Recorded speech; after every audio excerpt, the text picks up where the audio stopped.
So my wife and I just got back from a 3-week trip to Africa. There's my wife right there. Say hey, Jen.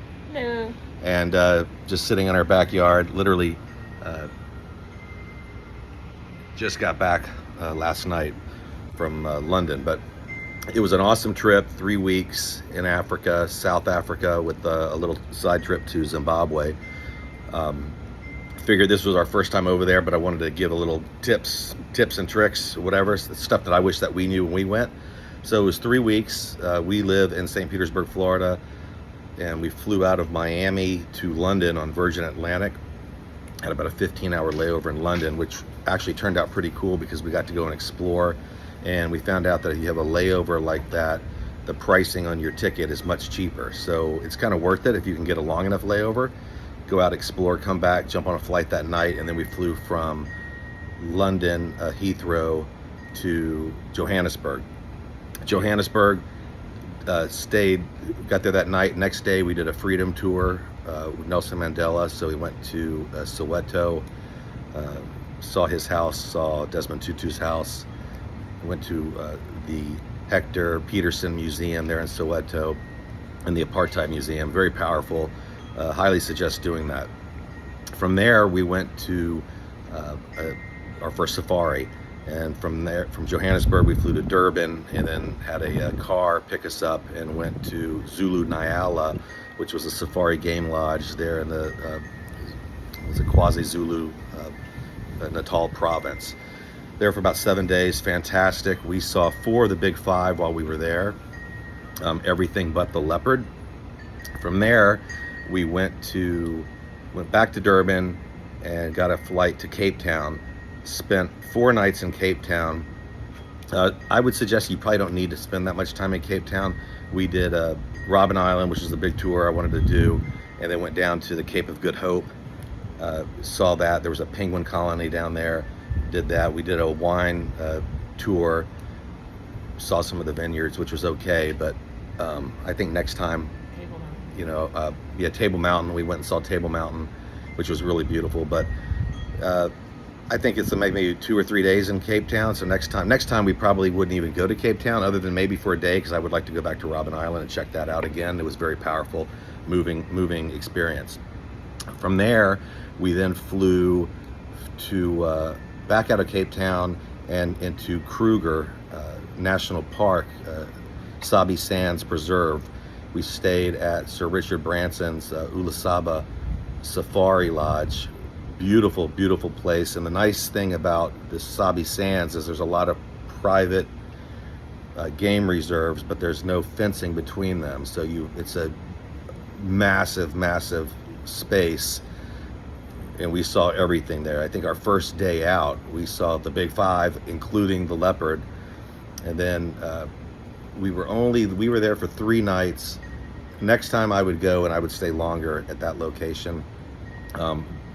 Fantastic, great experience.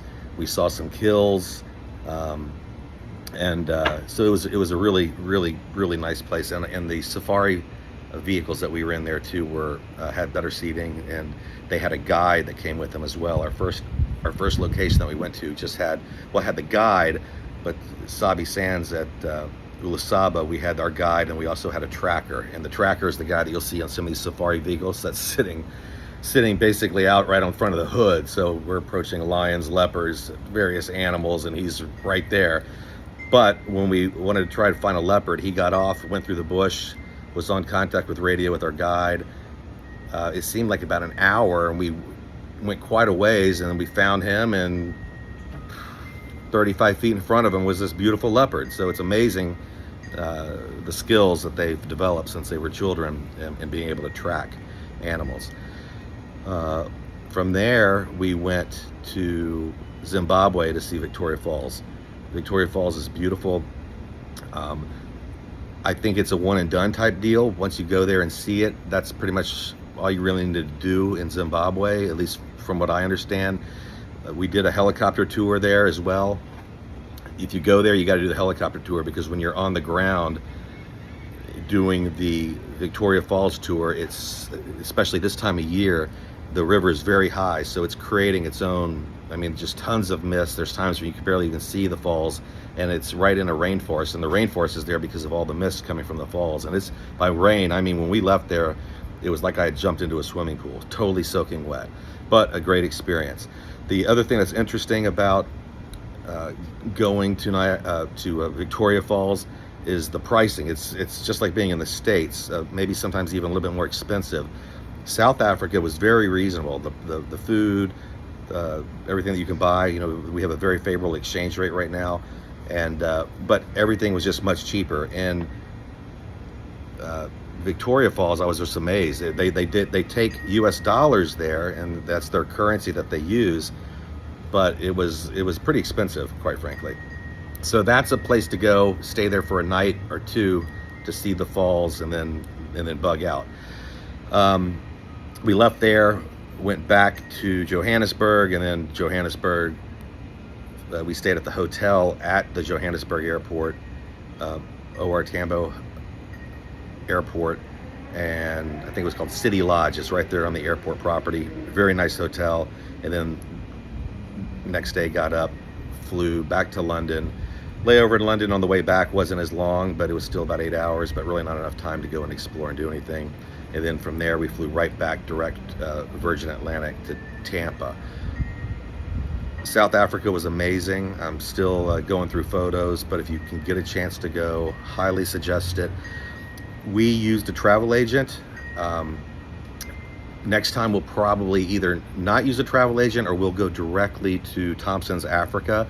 We used a travel agent here in the States who I think really does more of cruises, things like that.